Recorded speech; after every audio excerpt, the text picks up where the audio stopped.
আসসালামু আলাইকুম। বেদখলি ভূমি কিভাবে উদ্ধার করলাম ভূমি সেবা চ্যানেলে আপনাদেরকে স্বাগতম। আমি মীর সিরাজুল মুস্তফা। আপনাদের সাথে আমি আমার বেদখলি 50 বছর আগের বেদখলি সম্পত্তি দখল করার অভিজ্ঞতা সম্পর্কে শেয়ার করব, যেগুলো জানলে আপনাদের হয়তো কাজেও আসতে পারে। তবে আমি আমার এই শেয়ারগুলি ধারাবাহিকভাবে পর্বে পর্বে আপনাদেরকে জানাবো।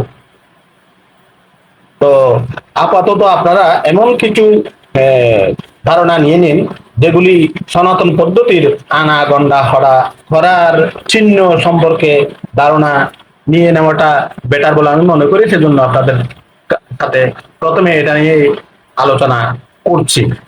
যেমন পুরাতন আনার একক এবং আধুনিক একক। 16 আনা সমান সম্পূর্ণ বা মোট অংশ। সাবেক করা ক্রান্তি বর্তমান বাজার হিসেবে অংশ বন্টনে কিরকম হয়?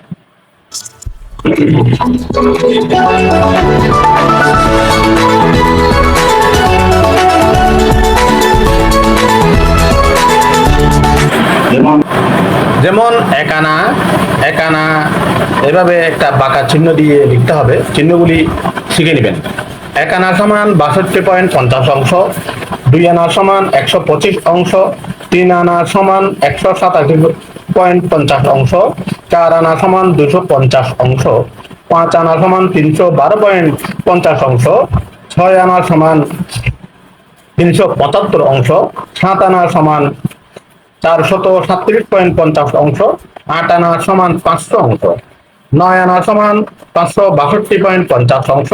10 আনা সমান 625 অংশ।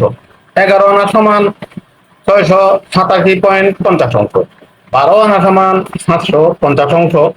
13 আনা সমান 812.50 অংশ। 14 আনা সমান 875 অংশ। 15 আনা সমান 937.50 অংশ। 16 আনা পূর্ণ এক অংশ।